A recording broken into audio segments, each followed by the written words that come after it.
Хари Ом Намасте! След като разгледахме в предното видео самсарическите медитации, тези, които са свързани с материалните светове, в това видео, втора част, медитацията 2, ще разгледаме най-важната практика, най-ефективната форма на медитация, която се практикува в две направления от петях общо, от които е създадена сварга. И тази медитация масово се практикува в тибетските манастири, а там, както знаете, се намират най-напредналите духовни хора в света, защото практикуват по 8 часа на ден, и то не как да е, а под влиянието на специални мастери, учители, които живеят на манастири над 3-4 хиляди метра, особено за тях манастири говорим, не за по-ниските, където са запазени традициите на практиките, а това е изключително важно. Те не черпят знания от интернет, където е пълен хаос от информация, а от класическите книги, и съответно тяхните монаси са едни от най-подготвените хора не само за отвъдния живот и живота в манастира, а и за живота в социума, в света. Има много научни изследвания, които доказват, че монасите са по-добре подготвени за живота в обществото, отколкото хората, които живеят в обществото. Защото умът на монасите е развит до последно, а този на светските хора работи едва на 10%. Ето там е голямата разлика. И тези най-развити същества на нашата земя практикуват тази медитация, която сега ще ви споделя. Така, след като разгледахме подготвителните практики, сега ще навлезем в същинската духовна медитация. Само чрез тази медитация, духовната, човек може да се развие. Има различни разновидности на тази духовна медитация. Аз ще ви споделя тази, която се преподава от Дмитрий Лапшинов в практиката сварга. Намираме за най-добрата медитация и най-ефективната за единица време, която съм правил, която дава истински и много стабилни резултати. Същевременно, ако се направи така, както ще обясня, ще бъде напълно безопасно. И така, да започнем. Преди да започнем всяка медитация, трябва да влезем в трите фундамента. Това е обезопасителна практика и сега ще я направим съвсем кратко. Сядаме удобно, наместваме се и правим една извивка ляво-дясно, да отворим гръбнака. Отваряме плешките лекичко и атлант врата. Изтегляме. Това е достатъчно. Ръцете са ето така. Може и така, може и така. Няма значение. В скута. И влизаме в трите фундамента. А те са изправена позиция, релаксирано тяло и спокоен ум. Как се прави точно тази практика, може да видите в видеята на свободен достъп, трите фундамента на Дмитрий Лапшинов. И така, първо винаги навлизаме в покоя. Трите фундамента са практиката на покоя, която наподготвя, за да започнем медитацията безопасно. В трите фундамента ние балансираме енергията, балансираме лявото и дясното полукълбо, заземяваме успокояваме ума. И след като се почувстваме успокоени, тази практика може да е от 2 до 20 минути. Не жалете време за нея. Правете я по-дълго, защото от нея ще зависи качество на вашата следваща медитация. Тук вече ще работим с духовна медитация, която дава духовно спасение и развива човека духовно. Може да го изведе извън матрицата на илюзията, да го доведе до самадхи или до направата на светлинно тяло. Това е много сериозна практика, изключително продуктивна, от възможно най-високо ниво на духовност. Защо? Ще разберете сега. А ако искате да разбирате и още такива много любопитни неща, които няма откъде да се научат другаде в мрежата, тъй като това са практики, идващи от манастирите, които обикновено се споделят частично, но така систематично, както са направени в Сварга, ги няма никъде. Последвайте този канал или дайте вашият лайк сега. Благодаря ви. Продължаваме. Навлизаме в трите фундамента на съзнанието и започваме най-важната духовна практика, даваща най-големи резултати. Насочваме се вниманието към мислите, защото мислите създават чувствата. Чувствата активират действието. И затова започваме да наблюдаваме корена на проблема – мислите. Наблюдаваме мислите и не реагираме на тях. Дадена мисъл нас завлича и започват въпроси, възникват отговори, имаме търсение, имаме вълнение. На всичко това оставаме като Буда, невъзмутими. Гледаме така, сякаш това не се отнася за нас. И то действително е така. Ние не сме нашите мисли, нито нашето тяло. Затова първо е добре да си отговорите на въпроса кой си ти. Спомагателна литература, моята книга "Аз съм сега". Можете да купите тази книга и по този начин ще стимулирате моята дейност в YouTube, за да продължавам да правя такива видеа. Благодаря. Продължаваме с практиката. Наблюдаваме мисловния поток. Чувствата и виденията, които възникват в нас, игнорираме. Насочваме се предимно към мисловния поток. Това е първата тънка уловка в този вид медитация на тибетските йоги, на тибетските монаси. Така ще я наречем, условно.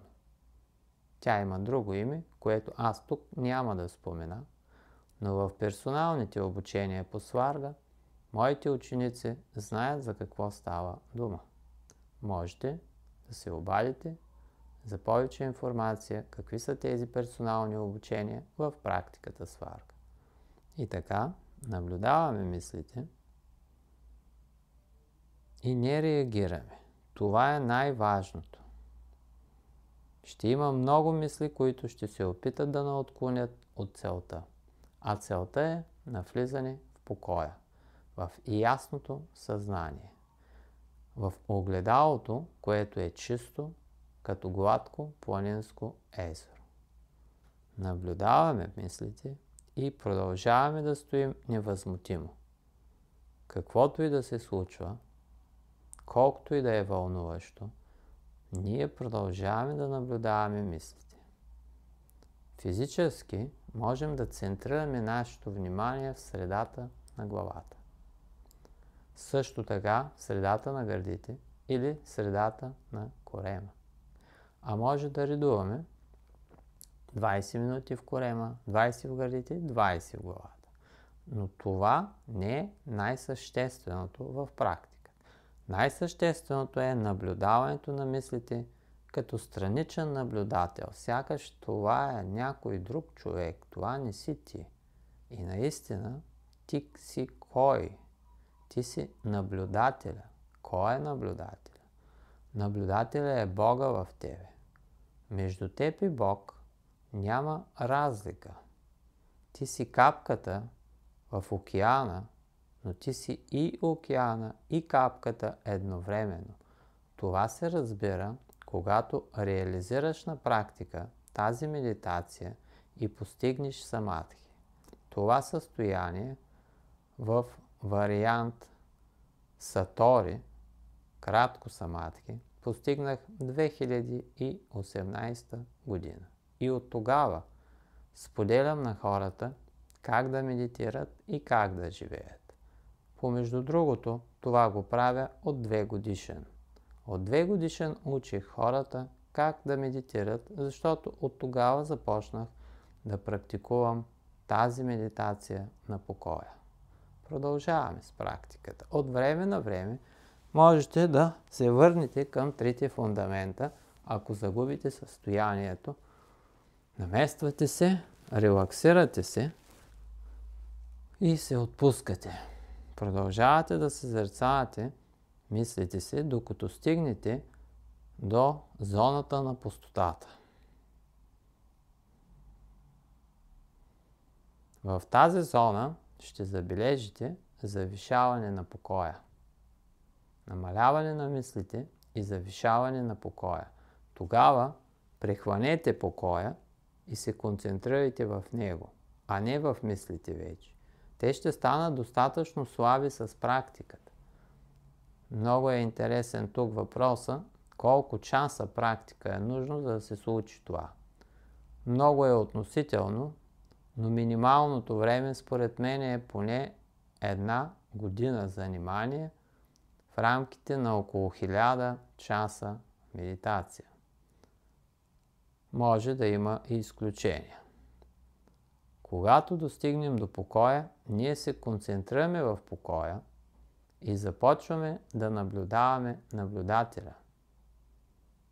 И така, в началото наблюдаваме мислите, след това наблюдаваме наблюдателя. Това са двете стъпки в тази медитация.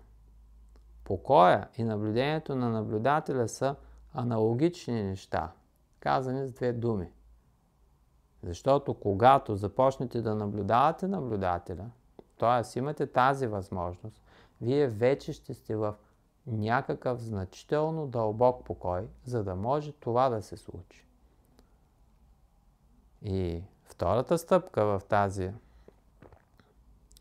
тибетска монашеска медитация е да наблюдавате наблюдателя. Какви мисли наблюдава наблюдателя и как наблюдава?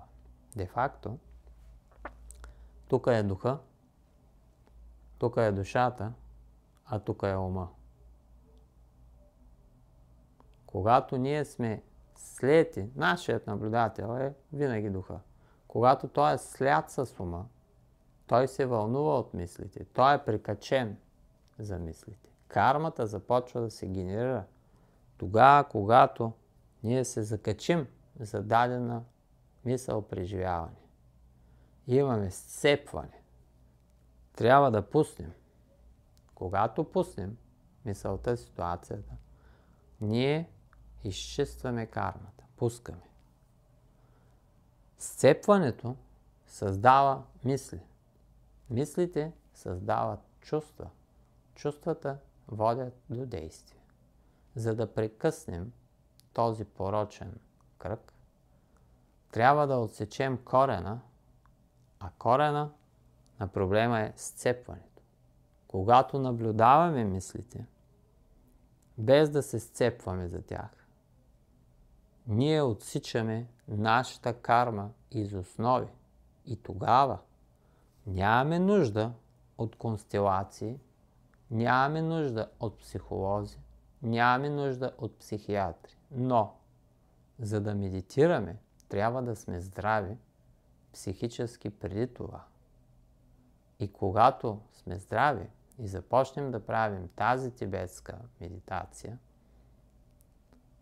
на нас няма повече да ни се наложи да ползваме тези патерици на ума, тъй като психиатрите, психолозите, констелациите работят на ниво ум, а ние работим на ниво душа и дух. Когато правим констелация за един проблем, това е все едно, че в една огромна гора да има едно изгнило листо и ние да отидем да го махнем. Но когато се обърнем и огледаме, виждаме, че има още множество такива листа и трябва всяко едно по едно да махнем. Това е констелацията. Това е и психологията. Психиатрията няма да я коментираме, защото тя е фармация предимно. Ако искате обаче да бъдете не самсарически, самсарическа практика е констелация. Ако искате да бъдете духовни, с духовна практика, ви трябва нещо, което е над ума, да сложи контрол на ума. Психиката се появява тогава, когато душата загуби своята позиция. Когато човек е притеснен и объркан. Затова ясното съзнание, яснотата на ума, придобиващо се в медитацията на тибетските йоги, води до излишност на всякакви констелации, психолози и психиатри. Но само ако се направи правилно. И тя се практикува само от здрав и подготвен човек. Ще направя, ако желаете, специално видео за това как да се подготвим за безопасна медитация. Пишете в коментарите, ако има интерес, ще го направя. И така продължаваме.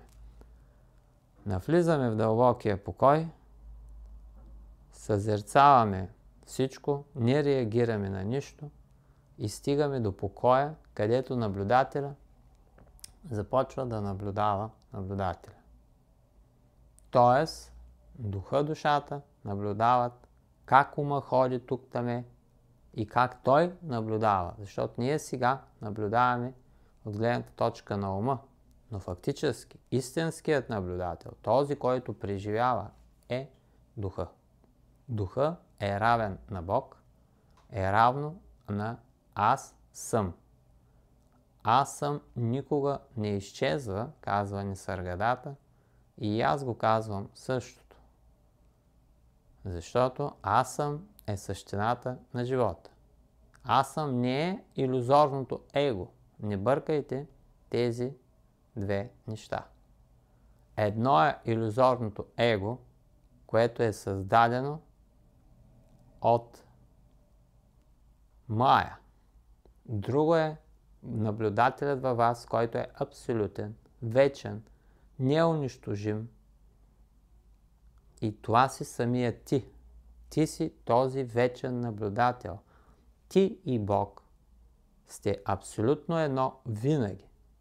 Защото ако ти не наблюдаваш живота, значи ти си извън Бог. Но ти винаги го наблюдаваш. Независимо какви са твоите преживявания, ти винаги си в позицията на наблюдател. Но не осъзнаваш, че ти си душата, а ти си се вкопчил, зацепил за ума и затова е страданието. Страданието идва от вкопчването, вцепването за ума. Тогава човек започва да разсъждава, за да реши даден проблем. А когато човек е в душата, а тя е любов, светлина и покой, той знае какво да направи. Книгата Аз съм сега, която написах 2018 година, е написана от моята душа. Аз там нямам въпроси. Имам само отговори. Защото знам. Без да мисля, без да чета и без да уча. Тези неща с четенето преустанових след 2018 година. Допреди това изучих философията на света, психология, частично психиатрия и бях много впечатлен от състоянията, които преживях и описах така в книгата си "Аз съм сега". Можете да я купите и така да стимулирате моята дейност тук и сега. Продължаваме. Какво става после? Когато ума навлезе в покоя, в наблюдаване на наблюдателя, спонтанно някъде там от нищото се явява една огромна светлина. Тази огромна светлина е нашата душа. А нашата душа и дух, те са едно и също. И нашият ум е едно и също. Едно и също е и Бог. Тези неща са едно и също. И само ограничения ум на човека ги разделя. И от разделението идва втората причина на страданието. Виждаме тази светлина и трябва да се слеем с нея. Ако успеете да се слеете с нея и задържите вниманието си 24 часа в тази светлина, вие ще влезете в пълно самадхи. Аз лично съм преживял краткотрайно самадхи. Казва се сатори. Влязал съм в светлината, стоял съм известно време и съм излязъл. И това състояние е описано от стотици адепти. Четете, гледайте, питайте, мислете. Но спрете да мислите и практикувайте. Това ще ви даде отговори на всички въпроси. Аз въпроси нямам. Дошъл съм тук в този свят, за да ви отговоря на вашите въпроси. Защото аз и Бог сме едно. И така, навлизаме в ясната светлина. Това е решаващият момент, в който вие трябва да останете максимално спокойни.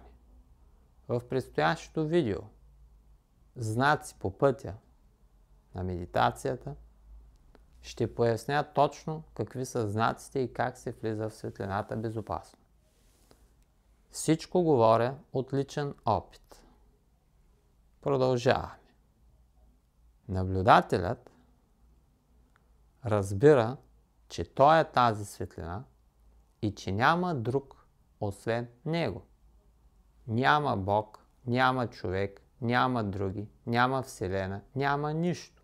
Всичко е проекция на ума. Разбира се, след като се навлезе дълбоко в тази светлина, някъде там, в тези 24 часа, разбира се, накратко казано, след самадхи. Ти си сам, казва Дмитрий Лапшинов и много други адепти, които са постигнали това велико състояние на тибетските йоги самадхи.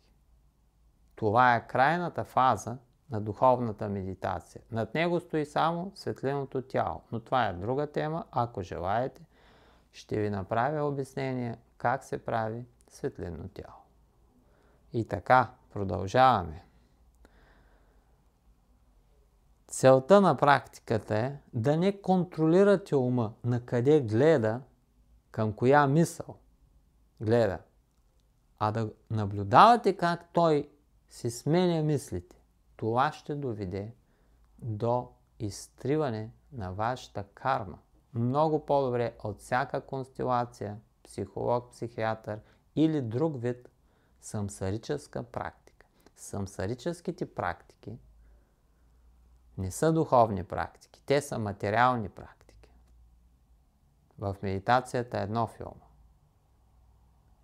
От тях не може да си изтриете кармата, но когато навлезете в наблюдаване на наблюдателя, на вашите мисли, вие започвате да триете карма директно. Започвате да уреждате родови проблеми, родови проклятия, всичко се изтрива, нищо не остава. Оставате само вие и осъзнавате, че ти и Бог сте едно и няма нужда от посредник, защото ти и Бог имате един и същи наблюдател. Функция на съзнанието. Ако твоя ум сега не приема това, след 10 000 часа медитация ти гарантирам, че ще мислиш, по-точно ще усещаш живота по същия начин. Така че вие трябва да разберете коя е най-добрата медитация, която ще ви даде най-голям ефект над съзнанието. И сега да погледна този лист, за да видя да не съм изтървал някои от важните точки, които исках да ви кажа. Така, да. Ами всичко съм ви казал, но има едно важно нещо, което съм написал от другата страна на листа и то не е случайно. Защото от другата страна на огледалния свят, Алиса, в страната на чудесата, се намира любовта, истината, покоя, Бога в нас. Когато достигнете до състояние на любов в себе си или пустота, това е едно и също, вие ще разберете в какво е смисълът на живота, кой си ти, откъде идваш и къде отиваш. Това, което аз разбрах 2018 година. Така че това е моето послание за най-важната медитация, която води до най-бързо духовно развитие. Замислете се над всичко това, което ви казах. Прочетете различни неща, но това ще е излишно. Умът ще ви подлъже, той е най-големият мошеник и ще ви карате пак по старият начин. Но, ако вие с душата си, с сърцето си, с усещането си, усетите сродността на вашата вибрация и моята вибрация, и тази на Дмитрий Лапшинов, и тази на тибетските йоги от високите манастири, вие ще прегърнете тази практика и тя в скоро време ще ви даде изключително добри резултати. А сега завършваме това видео и ви благодаря за присъствието. Благодаря ви за вашите дарения. Благодаря ви, че си купихте книгата "Аз съм сега". И също така ви благодаря за всички въпроси и коментари, които много ми помагат, за да се ориентирам какви видеа да заснимам в близкото и далечно бъдеще.